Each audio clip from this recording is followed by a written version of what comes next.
I'm getting so tired. I'm getting so.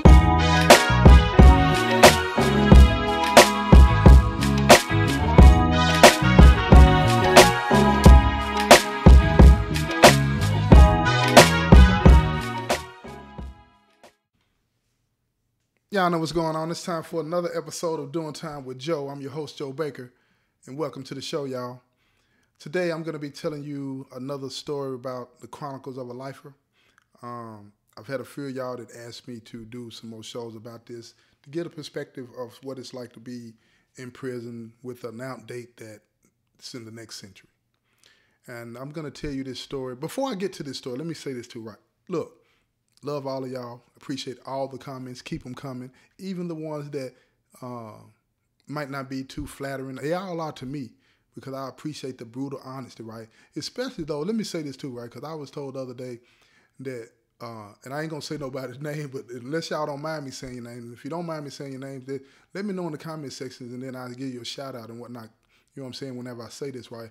But one of the listeners the other day, which many of y'all have done this, told me, said, Joe, why don't you shut up when you interviewing somebody and let the person talk, right? I get that, right? I know I talk a lot. And it don't bother me that you say that. So keep it coming, you know what I'm saying? And next time, if you don't mind, let me know that I can give you a shout out, and I will, you know what I'm saying? But anyway, let me get to the story, right? And today I'm going to be talking about this guy that I knew years ago, right? And this guy, he's a lifer. I characterize him as a lifer. He had 175 years to do. 175-year sentence. And his sentence was stacked on top of each other, right? He had to finish a 25 or 35 and stuff like that. And it added up to a total of 175 years. So for all intents and purposes, he wasn't getting out. He knew that. He had accepted his fate.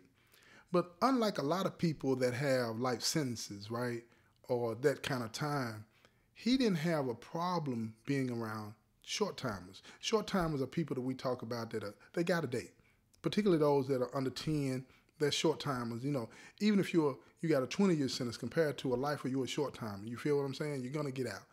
And most people that have that kind of time don't want to be around short-timers because they get to talking about what they're going to do when they get out and what life is going to be like and all the things that they're going to be able to enjoy that you're not ever going to be able to enjoy again. So people with the kind of time that I have and like what he had, we don't want to hear that.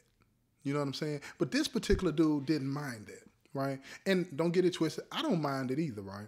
Now, I've done a lot of time and I'm on the back end of mine. And what that means is I got a date. You feel what I'm saying? So I'm going to be a little older than what I am now, but hey, I'm dealing with that. But I'm thinking about, you know what I'm saying, getting some things done and whatnot with clemency and trying to ask for an early release. We'll see how that goes, right? But in the meantime, in between time, I'm still on the back end of mine. Just so you know, because a lot of y'all ask, you know what I mean? I got a date. But this guy, his date is like 21 something. It's in the next century. You understand? Listen to what I'm saying. I want that to sink in to those of you out there that participate in all sorts of criminal activities, right? Listen to me, man. Listen to me.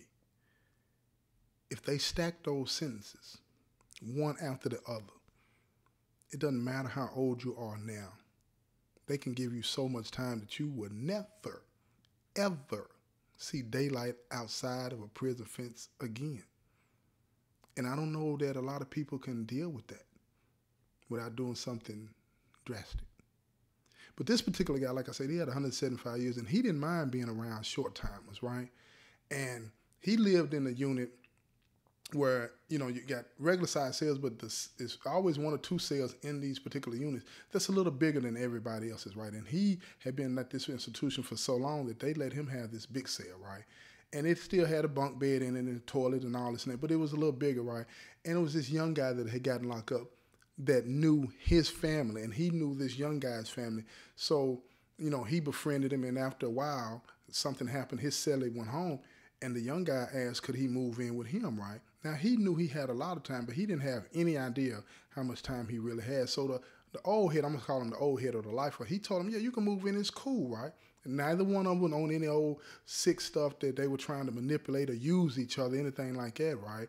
It was just that, the old head, he's doing his time, and the young one, he knew this person's family, so he wanted to move in with him so he could make sure he stayed straight or whatnot. And plus, again, stay in touch with what was going on. He liked being around younger people, the people that were going to be getting out. It didn't bother him like it does a lot of people that have a lot of time. He enjoyed the conversation. He enjoyed to watch this young man have hope of a brighter future. He enjoyed that kind of stuff, I think, because it gave him an opportunity to live in some kind of way through him. You feel me? And the other people that he befriended. Because a lot of times when these people got out, they would write him. He could call them. They would help take care of him. And he wasn't doing it for that because he had a good job working in the industry. So he made quite a bit of money every month to be able to take care of himself. But I think he just liked the friendship. And he went to visit, and he had his family still there with him. So it wasn't like he was trying to use anybody to build his own family based off of the people that he had selling with him. He just liked to be around people that were young and they were going to get another opportunity in life. It made him feel better about his situation. But let me tell you what happened. And this is something that a lot of us with a lot of time go through. This guy, if you didn't know any better, the way he carried himself, if you didn't know how much time he had, you would think that he was going to be getting out anytime soon. Because he carried himself like he had something to look forward to beyond just waking up the next day and going through the same routine. He acted as if he were going to get out one day. And he kept it moving like that. And then one day, at this particular institution, it was a laid-back place. So when it came time to pass out the timesheets, and now we get timesheets every 3 months, right? And timesheets, basically, that's what shows you what your sentence is, what you're in prison for, and how much time you got to serve on it, and how many good days you got on it, good behavior credit days you got on it, and all that. It shows your whole situation, right? And at this particular place, because they knew him, they would just put it in his cell, as opposed to, because when he came in from work, it'd be late in the afternoon, and they pass out the timesheets early in the day, right? Now, they're not supposed to just lay him in the room like that, but his situation, they were like, he's been here a long time, and he really didn't have any concern about that. You know what I mean? So they would just lay his timesheet on his bunk or on the table that was in his cell, and he had no problem with that. Now, his cellie, they laid his in the cell, but anyway, this particular day that they laid his timesheet on his bunk, his cellie, for whatever reason, looked at it. And when he looked at it, he saw all of these charges, violent charges, which, it is what it is on that. But he saw the total number of years that he had to serve. And he saw that his out date, or red date, we call it release eligibility date, was like 21 something. Now listen to me. We're in 20, right? Like this is 2024. You understand what I'm saying? His release date was in 21 something. Early 21s, right? Think about that. Think about that, man. Real talk. In 21 something. It's a long time away. Ain't nobody on the planet today, gonna be here in 21, whatever it was his out date was. Nobody. Everybody that you know that's walking the planet today will be dead and gone when this individual has an opportunity to get out. So what does that say? He's not getting out. And when this young guy saw that timesheet, it changed him. It changed his perspective of the old head. And when the old head came in from work, he did what he normally did. What's up, Sally? How you doing? How was your day? All this and that, right? And he noticed immediately how his Sally's demeanor had changed toward him. He noticed it immediately. Because in prison, we notice stuff. We're real in tune with things, you understand what I'm saying, in our surroundings, And we pick up on the smallest things, and sometimes we overemphasize the importance of it and all this and that, right? But in this situation, he knew that this wasn't a good situation for him. He knew that. because he could tell the change in his celly's demeanor, the way he was acting. And he asked me, he said, is everything okay? And his celly was thrown off by it. He said, yeah, everything's good. How was your day? And he was like he was forcing it now. It was like he was trying to make the conversation because he knew he had to. And his celly, and the old head, he looked and he saw the timesheet. And he took the timesheet and he put it in his file because he kept up with all of his sheets. Kept up with all of them. And he had a stack of them. I'm talking about the folder was thick, full of these timesheets that he had gotten every year, every 3 months. You know what I'm saying? Over all the number of years that he had been incarcerated. You feel me? He kept up with that. So when he put the timesheet in the file, he started to think about it. And he said, are you sure everything's okay? And the young guy was like, yeah, everything's fine. He said, you looked at my timesheet, didn't you? And the old head was, he wasn't trying to be mean or anything like that, right? He was just trying to find out what was going on, but he pretty much knew what was going on. And the young dude was like, yeah, I seen it. He said, is this what's bothering you? And the young dude, he wanted to say yeah, but he didn't know how to go about it. You know what I'm saying? Because he really didn't know what to say. He had just seen something that blew his mind. He was not prepared for that. And let me tell you something. A lot of times when you're in the penitentiary, when you got an old head, right, you might hear from people talking on the compound, he's a vet, he got this certain amount of time, or he served that amount of time, whatever the case may be, right? But usually when you ask somebody that's got that kind of time, when are they getting out? What our response will be to you is whenever they let me. Why is that? Because we are embarrassed and we don't know how to say to you that I might not be getting out. I'm going to die here. Or I got so much time to do that I'm ashamed to even say it. It's nothing proud about being a lifer. It's nothing proud about being somebody that's going to be in prison for 40, 50, 60, 70 years when you come in at 18. So after you come into the consciousness of understanding what your situation is, it's embarrassing to even say it. So when somebody asks you about your time, you say, I'm straight. I'm going to get out when they let me get out. We would rarely say, I'm getting out in 2025. I'm getting out in 2040. I'm getting out in 2060. I'm getting out in 2145. We won't say that because we know that it's going to cause you to see us different and to treat us different. And we don't want to be treated different. Yes, our situation is different, but we don't want to be treated different. It's almost like a cancer patient or somebody that is sick and they have a disease that they're going to die from. And they just want to be treated normal, like everybody else, in spite of the situation.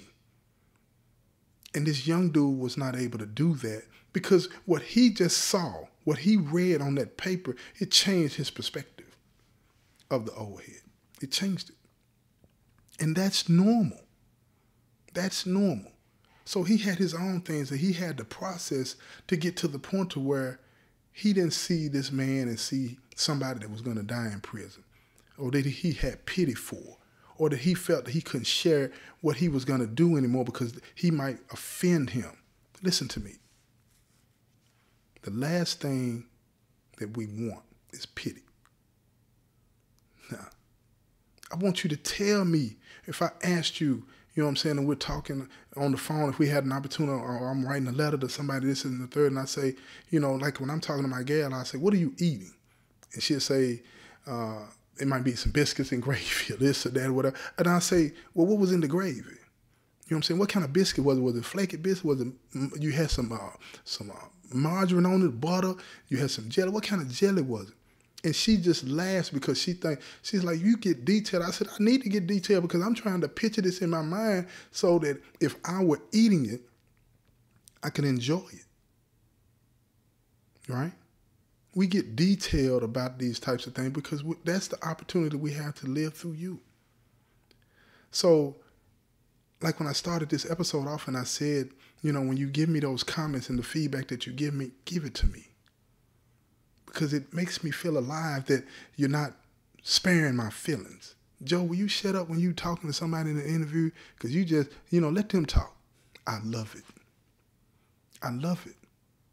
Because you make me feel like you see me as an individual that has a problem with running his mouth, but you acknowledge that. You don't say, oh, I don't want to say this, I don't want to hurt his feelings.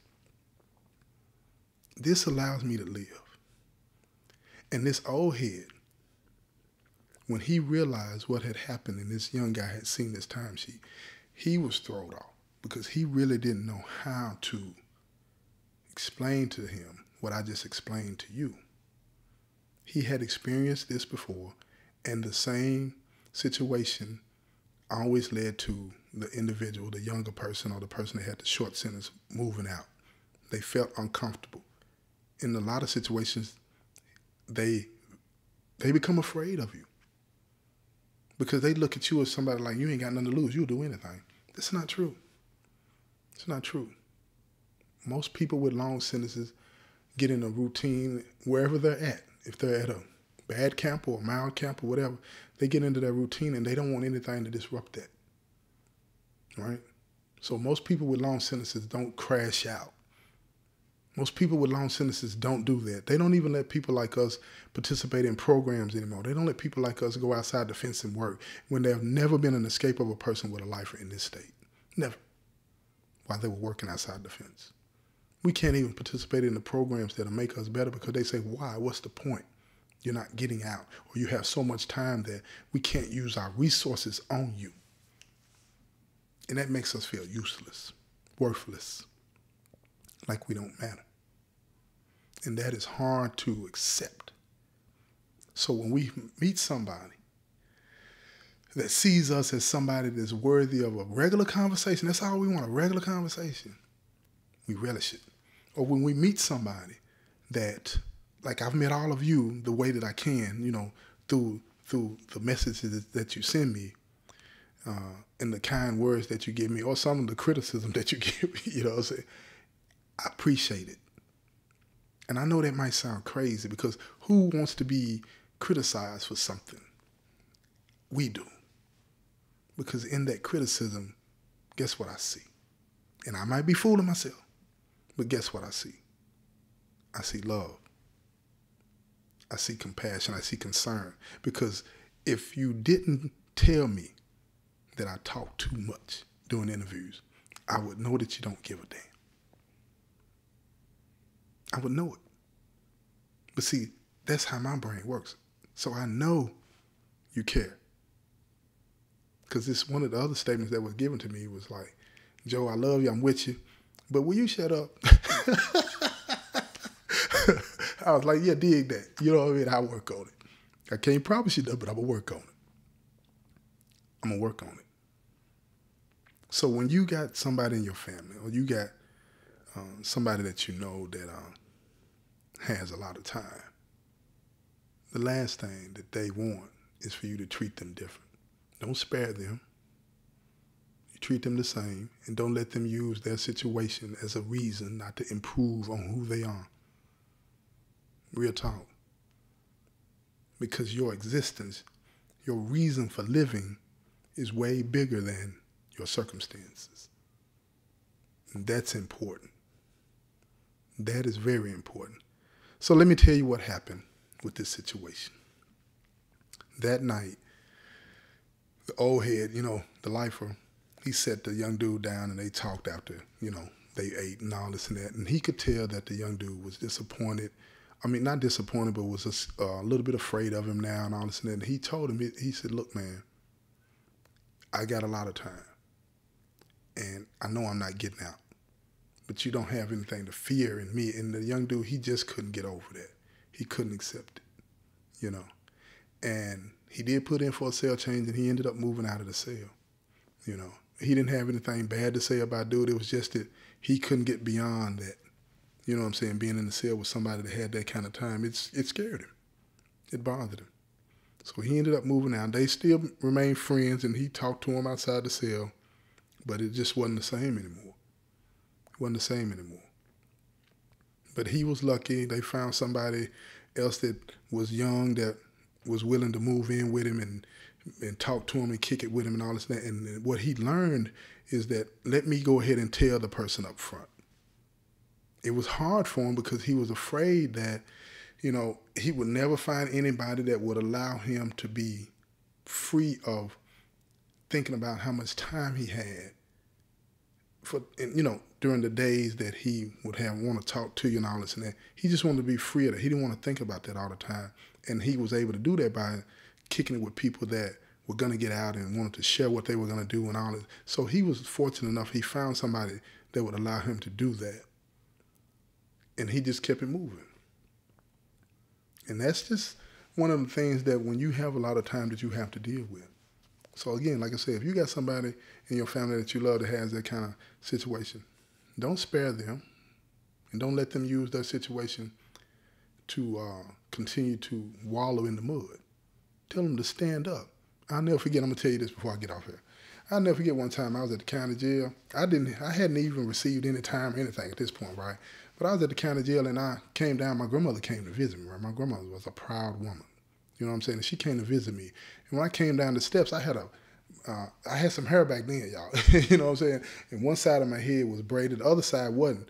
You know what I'm saying? Because I didn't have time to get it finished. So I had a pick in it, an afro pick, where you pick your hair out. So I had the pick sticking in that side of my head, and I had these braids on the other side. And when I sat down in front of my grandma said, "Boy, what is wrong with you?" I said, "What you talking to my granny?" She said, "Boy, don't you come down here looking like that. You a baker." And when she said that, I said, "Yes, ma'am." She said, "So look here, I don't care what your situation is. You represent us, and you do it in the right way. You be proud of who you are. You coming down here looking like you a wild fool. Get on back up there and get yourself straight." And the officer, listen to me, I know y'all ain't gonna believe it, but the officer took me back upstairs, man. Took me back upstairs after a few minutes, you know what I'm saying? And when I got back upstairs, I thought about what my grandmother said, because we didn't have a lot. They didn't let us visit that long.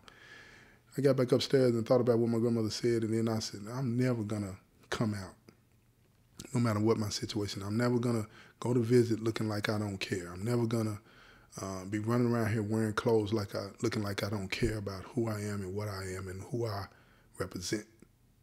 So you got to know who you represent when you step out.